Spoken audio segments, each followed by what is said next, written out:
പറയുന്ന ഒരു മൂവിയും parenting based മൂവിയായിരുന്നു. ഈ ഒരു മൂവിയിലോട്ട് വരുമ്പോഴും ആ ഒരു ടോപ്പിക് വന്നിട്ടുണ്ട്. എന്തുകൊണ്ടാണ് വീണ്ടും പാരന്റിങ് എന്ന് പറഞ്ഞ ടോപ്പിക് എടുത്തത്? ഇത് ഞാനെടുത്ത ടോപ്പിക് അല്ല. ഇതിൻ്റെ റൈറ്റർ ഡിനു തോമസ് ഈലൻ എന്ന് പറഞ്ഞ പയ്യനാണ് കുദാശ എന്ന് പറയുന്ന സിനിമ ചെയ്തത്. അപ്പം ആ സിനിമ ഇതിൻ്റെ കഥ വന്ന് എന്നോട് പറഞ്ഞപ്പോൾ, കഥ തുടങ്ങിക്കഴിഞ്ഞപ്പോൾ ഞാൻ നോക്കി കഴിഞ്ഞപ്പോൾ ഒരു ടിപ്പിക്കൽ ത്രില്ലർ സിനിമയുടെ മൂഡിൽ പോകുന്ന ഒരു സിനിമ. പക്ഷെ കുറച്ച് കഴിഞ്ഞപ്പോൾ എനിക്ക് മനസ്സിലായി ഇതൊരു ടിപ്പിക്കൽ ത്രില്ലർ അല്ല, ഇത് ഇതിനകത്തൊരു ഇമോഷണൽ സൈഡ് ഉണ്ട്. അത് ഇതിൻ്റെ പേരൻറ്റിങ് എന്നൊക്കെ പറയുന്ന ആ ഒരു ഏരിയ വന്നപ്പോൾ തീർച്ചയായിട്ടും ഞാനിപ്പോഴും വിശ്വസിക്കുന്ന ഒരു കാര്യമുണ്ട്. നമുക്കൊരു സിനിമ ചെയ്യുമ്പോൾ ഓഫ് കോഴ്സ് കൊമേഴ്സ്യലാണ് സിനിമ, അതിനകത്തൊരു ബിസിനസ് ഉണ്ട്. അക്കൂട്ടത്തിൽ സൊസൈറ്റിക്ക് നല്ലൊരു മെസ്സേജ് തരാൻ പറ്റുമെങ്കിൽ അത് നല്ല കാര്യം തന്നെയാണ്. അത് മമ്മി ആൻഡ് മീൽ എനിക്ക് സാധിച്ചു. പിന്നെ വേറെ അങ്ങനെ ഒന്ന് രണ്ട് ചില സിനിമകൾ. അപ്പോൾ ഇതിനകത്തും എനിക്ക് എന്നെ അട്രാക്ട് ചെയ്ത ഫാക്ടർ അതാണ്. കാരണം അപ്പോൾ ബേസിക്കലി ഇപ്പം ഭയങ്കര പ്രസക്തമായ ഒരു ഒരു ഇതാണ് പേരൻറ്റിങ്. ഭയങ്കര കോംപ്ലിക്കേറ്റഡ് ആണ് ഇപ്പോഴത്തെ എന്താ പറയുക, പേരൻസും മക്കളുമായിട്ടുള്ള അവരുടെ ഇത്. കാരണം പേരൻസിൻ്റെ രീതികൾ മാറി, പഴയ പോലെയല്ല. രണ്ടുപേരും വർക്കിംഗ് ആയിരിക്കും, അങ്ങനെയൊക്കെ ഒത്തിരി സമയമില്ല മക്കളെ നോക്കാൻ, അങ്ങനെയൊക്കെ അതുകൊണ്ടുണ്ടാകുന്ന പ്രശ്നങ്ങൾ. അപ്പോൾ ഒത്തിരി അങ്ങനത്തെ കാര്യങ്ങൾ ഇപ്പോൾ ഡിസ്കഷൻ നടക്കുന്ന ഭയങ്കര റെലവൻ്റ് ആയിട്ടുള്ള ഒരു സബ്ജക്റ്റായിട്ട് ചെയ്തു. അത് ഇങ്ങനെ ഒരു ത്രില്ലർ ഇതിൻ്റെ ഒരു മൂഡിലുള്ള സിനിമയ്ക്കകത്ത് അത് വന്നത് എനിക്ക് എന്നെ ഭയങ്കരമായിട്ട് അട്രാക്ട് ചെയ്തു. അത് തന്നെയാണ് ഞാനിത് സെലക്ട് ചെയ്യാനുള്ള കാരണം. ഇപ്പൊ കുട്ടികൾ എന്ത് തെറ്റ് ചെയ്താലും പാരന്റ്സ് ക്ഷമിക്കും, അങ്ങനെ ഒരു രീതി കാണാറുണ്ട്. അപ്പോൾ ഇപ്പത്തെ നമ്മുടെ മൂവി റിലേറ്റഡ് ചെയ്യുമ്പോൾ എങ്ങനെയാണ് അതിനെ നോക്കി കാണുന്നത്? മനസ്സിലായില്ല. കുട്ടികൾ എന്ത് തെറ്റ് ചെയ്താലും പാരന്റ്സ് ക്ഷമിക്കും, അങ്ങനെ ഒരു രീതി നമ്മൾ കാണാറുണ്ടല്ലോ. അപ്പൊ നമ്മുടെ മൂവി റിലേറ്റ് ചെയ്യുമ്പോൾ എങ്ങനെയാണ് അതിനെ നോക്കി കാണുന്നത്? കുട്ടികളുടെ തെറ്റുകൾ പാരന്റ്സ് ക്ഷമിക്കും. അത് ക്ഷമിക്കാവുന്ന തെറ്റുകൾ ക്ഷമിക്കാം, പക്ഷെ ചില തെറ്റുകൾ ചിലപ്പോൾ ക്ഷമിക്കാൻ പറ്റിയെന്ന് വരില്ല. ഈ സിനിമയിൽ അങ്ങനെ ഒരു ക്ഷമിക്കാവുന്ന തെറ്റാണോ? അത് നിങ്ങൾ സിനിമ കാണുന്നവർക്ക് മനസ്സിലാവും. അത് അങ്ങനെ ക്ഷമിക്കാവുന്ന ഒരു തെറ്റാണോ? അത് നിങ്ങൾ ആലോചിച്ച് നോക്കുക. ഞങ്ങളുടെ ഒരു ഇതില്ലാതൊരു ക്ഷമിക്കാവുന്ന തെറ്റായിട്ട് തോന്നിയിട്ടില്ല. വേറൊരു മൈക്കൂടെ ഉണ്ടെങ്കിൽ, അല്ലെങ്കിൽ ഡിലേ വരുന്നതാ, നമുക്ക് കുറച്ച് സമയമുള്ളൂ. സിനിമ റിലീസ് ആയതിനു ശേഷം എല്ലാ സിനിമകളും ഈ ഓൺലൈൻ പ്ലാറ്റ്ഫോമുകളായിട്ടുള്ള ഒരുപാട് ഇതിൽ റിവ്യൂ നെഗറ്റീവ് കമൻറ്റുകളൊക്കെ പെട്ടെന്ന് പ്രചരിക്കുന്ന ഒരു കാലഘട്ടമാണ്. നമ്മളെ മലയാളികളെ സംബന്ധിച്ചിടത്തോളം ഈ റിവ്യൂ കണ്ടതിന് ശേഷം മാത്രം ഈ സിനിമയെ വിലയിരുത്തുന്നവരല്ലേ, അത് കാണാൻ വേണ്ടി വരുന്നവരും കാണാതിരിക്കാൻ പോകുന്നവരും ഉണ്ട്. അപ്പോൾ അങ്ങനെ എന്തെങ്കിലും ഒരു ഘടകം ഈ റിലീസ് സമയത്തോ അത് കഴിഞ്ഞോ പ്രേക്ഷകരെ തിയേറ്ററിലേക്ക് കൊണ്ടുവരുന്നതിൽ ഒരു കുറവ് വന്നിട്ടുണ്ടോ? അല്ല, എനിക്ക് തോന്നുന്നത് അത് എൻ്റെ ഈ ഒരു സിനിമ എന്നല്ല, എല്ലാ സിനിമകളിലും ഫേസ് ചെയ്യുന്ന ഒരു ഇതാണ്. ചിലർക്ക് റിവ്യൂസിനോട് അഭിപ്രായ വ്യത്യാസമുണ്ട്. എന്നെ സംബന്ധിച്ചോളം ഞാൻ റിവ്യൂസിനോട് എനിക്ക് അഭിപ്രായ വ്യത്യാസമൊന്നുമില്ല. റിവ്യൂസ് പറയുന്നവർ അവരുടെ കാഴ്ചപ്പാട് പറയുന്നു, അത് ജെനുവിനായിട്ട് അവർ പറയുമ്പോൾ അതിനകത്ത് കുഴപ്പമില്ല. പക്ഷേ അതിനകത്തൊരു എന്താ പറയുക, ചില താല്പര്യങ്ങൾ വെച്ചിട്ട് പറയുന്നവർ, അവിടെയാണ് അതിൻ്റെ പ്രോബ്ലം. പക്ഷേ അങ്ങനെയുള്ളവരെ പെട്ടെന്ന് നമുക്ക് തിരിച്ചറിയാൻ പറ്റും. പിന്നെ ഇതിനകത്ത് സിനിമകളിൽ ഇതിനു മുമ്പ് ഇത് ചർച്ച വന്നിട്ടുള്ളൊരു ഇതാണ്.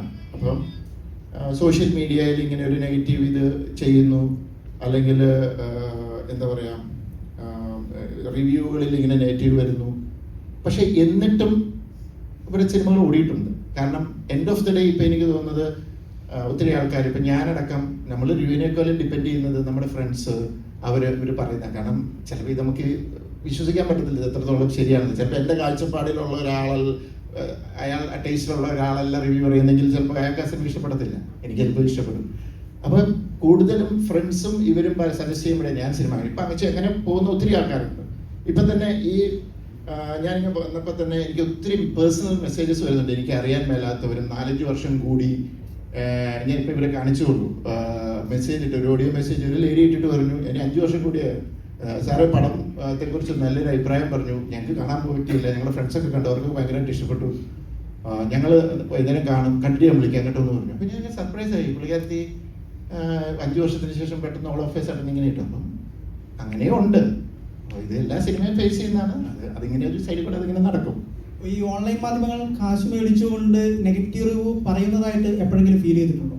എനിക്ക് അതിനെക്കുറിച്ച് അറിയില്ല. നമുക്കറിയാൻ മേലാത്തൊരു കാര്യം പറയുന്നത് ശരിയല്ലല്ലോ. അങ്ങനെ കാശൊക്കെ മേടിച്ച് ചെയ്യൂ, എനിക്ക് അങ്ങനെ തോന്നുന്നില്ല, എനിക്കതിനെക്കുറിച്ച് അറിയില്ല. Thank you. സാറേ, പണ്ടൊക്കെ കുട്ടികളെ ഒലക്കിക്കടിച്ചാണെങ്കിലും വളർത്തണം എന്ന് പറഞ്ഞ് കേട്ടിട്ടുണ്ട്. പക്ഷെ ഇപ്പൊ ആ കൊച്ചു ചോദിച്ച പോലെ എന്ത് തെറ്റ് ചെയ്താലും പാരന്റ്സ് അത് ക്ഷമിച്ചു കൊടുക്കുകയാണ്. അതായത് എന്റെ മകനല്ലേ. അത് തെറ്റാണ് മോനെ. എന്ത് തെറ്റ് ചെയ്താലും പാരന്റ്സ് ക്ഷമിച്ചു കൊടുക്കുക എന്നുള്ളത് വളരെ റോങ് ആയിട്ടുള്ള ഒരു സ്റ്റേറ്റ്മെന്റ് ആണ്. അങ്ങനൊന്നും ഇല്ല ശരിക്കും. അല്ലെ, അങ്ങനെ ഉദ്ദേശിച്ചത് എന്ത് തെറ്റ് ചെയ്താലും ഇപ്പൊ ഒരു കൊലപാതകം ചെയ്ത് കഴിഞ്ഞാൽ ക്ഷമിക്കുന്നല്ല ഉദ്ദേശിച്ചത്. അല്ലാതെ ഇപ്പൊ സ്വാഭാവികമായിട്ട് ഇപ്പൊ ഒരു പെൺകുട്ടിയുടെ പുറകടക്കാണ്, ഒരു ലവ് അഫെയർ ഉണ്ടാവാണ്, അത് പണ്ടൊക്കെ പറഞ്ഞിട്ടുള്ളത് പെൺകുട്ടിയുടെ പുറകടക്കരുത്, തെറ്റാണ് എന്നുള്ള രീതിയിലാണ്. പക്ഷെ ഇപ്പോ ഒരു ഇഷ്ടം തോന്നി നമുക്ക് ധൈര്യമായിട്ട് പാരന്റ്സിനോട് പറയാം. പക്ഷെ ചിലപ്പോൾ സ്റ്റോക്കിംഗ് ഉണ്ടാവും അതില്. അപ്പൊ അങ്ങനെയൊക്കെ ചെയ്യുമ്പോൾ അത് ഒരു തെറ്റായിട്ട് തോന്നുന്നില്ലേ? അല്ല, അത് പേരൻസിനെ അനുസരിച്ചിരിക്കും, സാഹചര്യങ്ങളുണ്ട് ഇതിനകത്ത്. അതായത് ഇപ്പം ബിസി ആയിട്ടുള്ള പേരൻസ് രണ്ടുപേരും വർക്കിംഗ് ആണ്, മകനെയോ അല്ലെങ്കിൽ മകളെയോ നോക്കാൻ സമയമില്ല. അപ്പോൾ അങ്ങനെയുള്ള സാഹചര്യത്തിൽ അവർക്ക് പറയാനുള്ളത് കേൾക്കാൻ സമയമില്ല. അപ്പം അതൊരു ബാഡ് പേരൻറ്റിങ് ആണ്.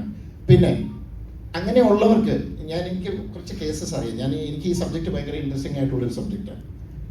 അങ്ങനെയുള്ളവർക്ക് ഒരു ഗിൽറ്റ് ഫീലിംഗ് ഉണ്ട്, അയ്യോ എൻ്റെ മക്കളെ എനിക്ക് നോക്കാൻ സമയം, അതുകൊണ്ട് എല്ലാ ഇഷ്ടവും സാധിച്ചു കൊടുക്കും.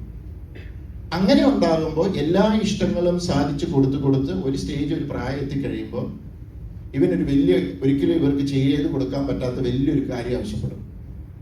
അപ്പം ചെയ്ത് കൊടുക്കാതെ വരുമ്പോൾ പോയി സൂയിസൈഡ് ചെയ്യുക, അത് ചെയ്യുക. കാരണം ആ നോ കേൾക്കാനോ അല്ലെങ്കിൽ അത് ഹാൻഡിൽ ചെയ്യാനോ ഉള്ള ഒരു കഴിവ് പിള്ളേർക്ക് നഷ്ടപ്പെടും. ഇതിപ്പോൾ ഒരു പണ്ട് ഞാൻ എടുത്ത് വായിച്ചിട്ടുണ്ട്, the art of saying no. പിള്ളേർ നോ കേട്ട് വളരണം. അപ്പം അത് പല സാഹചര്യങ്ങളുണ്ട്. ചില അപ്പനമാർക്ക് അത് അറിയാൻ പറ്റും, അല്ലെങ്കിൽ ചിലർ ഭയങ്കരമായിട്ട് സ്നേഹിക്കും. കാരണം പണ്ട് ഒലക്കടിച്ച് വളർത്തുന്നു പറഞ്ഞല്ലോ, അന്ന് 5-8 ഒക്കെയാണ്. അപ്പം ഇങ്ങനെ ഓടി നടക്കുമ്പോൾ ചിലപ്പോൾ ഒലക്കൊക്കെ കൊടുക്കും. പക്ഷെ ഇപ്പം ആ പാടെ ഒന്നേ ഉള്ളൂ, അതിനെ രണ്ടുപേരോടെ പുന്നാരിച്ച് സ്നേഹിച്ച് അത് വേറൊരു രീതിയിലാണ്. അതിനകത്തൊക്കെ കറക്ഷൻസ് വരുത്തണം, അത് പേരൻസ് ബോധവാന്മാരാകണം. അത് ഒരു ഭയങ്കര ഡിബേറ്റബിൾ ഇഷ്യൂ ആണ്. അതിനെക്കുറിച്ച് സംസാരിക്കാനാണ് കുറേ ഉണ്ട്. അതുകൊണ്ടാണ് ഇപ്പോഴത്തെ തലമുറ വഴിതെറ്റി പോകുന്നുള്ളൊരു ഇപ്പോഴത്തെ പറയാറുണ്ട്. അത് അല്ല, ഇപ്പോഴത്തെ തലമുറ അങ്ങനെ വഴി തെറ്റിപ്പോകുന്നുണ്ടെന്നൊന്നും എനിക്ക് തോന്നുന്നില്ല. ഇപ്പോഴത്തെ തലമുറയ്ക്ക് അവരുടേതായ കാഴ്ചപ്പാടുകളുണ്ട്, അവരുടേതായ തീരുമാനങ്ങളുണ്ട്. അതിനെ അവരുടെ കൂടെ നിന്ന് ഡയറക്റ്റ് ചെയ്ത് വിടുക എന്നുള്ളതേ ഉള്ളൂ.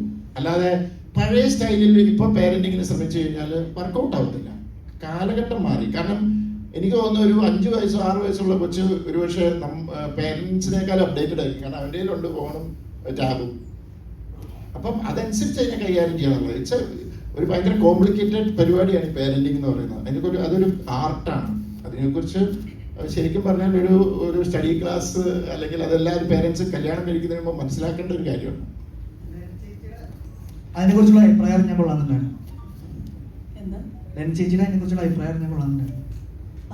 ഈ പാരന്റിങ്ങിനെ കുറിച്ചുള്ളതാ. അതെ, സാറ് പറഞ്ഞ ലാസ്റ്റ് പോയിന്റിനോട് എനിക്ക് കംപ്ലീറ്റ് യോജിപ്പുള്ള ഒരാളാണ്. അതായത് കുട്ടികൾ ഉണ്ടാവുന്നതിന് മുമ്പും കുട്ടികളെ എങ്ങനെ നോക്കും എന്നൊക്കെ ഉള്ളൊരു പ്ലാൻ ഉണ്ടായിരിക്കണം. അതിൻ്റെ ഒരു റെസ്പോൺസിബിലിറ്റി പാരൻസ് വളരെ സീരിയസ് ആയിട്ട് എടുക്കേണ്ടതാണ്. ഇതൊരു ഡീഫോൾട്ട് മോഡൽ കല്യാണം കഴിഞ്ഞാൽ കുട്ടികൾ ഉണ്ടാവണം, അതങ്ങനെ അങ്ങ് പൊയ്ക്കോളും, എങ്ങനെയെങ്കിലും പൊയ്ക്കോളും എന്നുള്ള രീതിയിൽ ചിന്തിക്കുന്നത് തെറ്റാണെന്ന് വിചാരിക്കുന്ന ഒരാളാണ് ഞാൻ വളരെ എൻ്റെ പേഴ്സണൽ ലൈഫ് എന്ന് പറയുന്നത് വളരെ ചെറിയ പ്രായത്തിൽ ഞാൻ കുട്ടികൾ വേണ്ട എന്ന് തീരുമാനിച്ച ഒരാളാണ്. ബിക്കോസ് എനിക്ക് നല്ലൊരു പേരൻ്റ് ആവാൻ പറ്റുമെന്ന് തോന്നുന്നില്ല എന്നൊരു തോന്നൽ എനിക്ക് വന്നു. അങ്ങനെ ഞാൻ വിചാരിച്ചു ആദ്യം ഞാൻ കുറച്ചും കൂടെയും പക്വതയുള്ള ഒരാളാവണം. ബിക്കോസ് എൻ്റെ പേരൻസ് എന്നെ വളർത്തിയത് അത്ര ഏറ്റവും നല്ല രീതിയിലല്ല എന്നുള്ളൊരു തോന്നലുള്ള ഒരു കുട്ടിയായിരുന്നു ഞാൻ.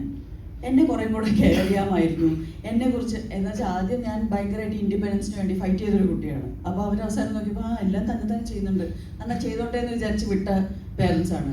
പിന്നീട് എൻ്റെ കംപ്ലൈൻ്റ് ആയിരുന്നു എന്നെ സപ്പോർട്ട് ചെയ്തില്ല, എന്നെ എല്ലാത്തിനും ഒറ്റയ്ക്ക് വിട്ടു. എന്നുവെച്ചാൽ നമ്മുടെ മനസ്സിൽ ഈ ഐഡിയാസ് മാറിക്കൊണ്ടേയിരിക്കും. പിന്നീട് കുട്ടികൾ എന്നാൽ ഞാൻ പേരൻ്റ് ആവണ്ട എന്ന് തീരുമാനിച്ചു.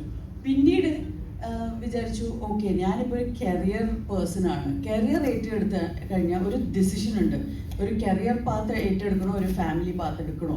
ഇതൊക്കെ എൻ്റെ പേഴ്സണൽ ചിന്താഗതികളാണ്. അപ്പോൾ 2 പേരൻസും കരിയറിൻ്റെ പിന്നാലെ പോയാൽ അവരുടെ കുട്ടികളെ ആര് നോക്കും? അപ്പം I believe that parenting and കുട്ടികളുടെ കാര്യം വളരെ കോൺഷ്യസ് ആയിട്ട് എടുക്കേണ്ട ഒരു ഡിസിഷൻ തന്നെയാണ് നമ്മുടെ സമൂഹത്തിൽ. നല്ലൊരു തലമുറ, ഓരോ തലമുറ ബെറ്റർ ആൻഡ് ബെറ്റർ ആവണമെങ്കിൽ ആ തലമുറയിൽ പേരൻസ് വളരെ കോൺഷ്യസ് ആയിട്ട് എടുക്കേണ്ട ഒരു തീരുമാനമാണ്. അതോടൊപ്പം തന്നെ എനിക്ക് പറയാനുള്ളത്, ഇപ്പോഴത്തെ തലമുറ വളരെ പക്വതയുള്ളൊരു തലമുറയാണ്. അവർ ഒരുപാട് കെയർ കിട്ടി വളർന്നിട്ടുള്ള തലമുറയാണ്.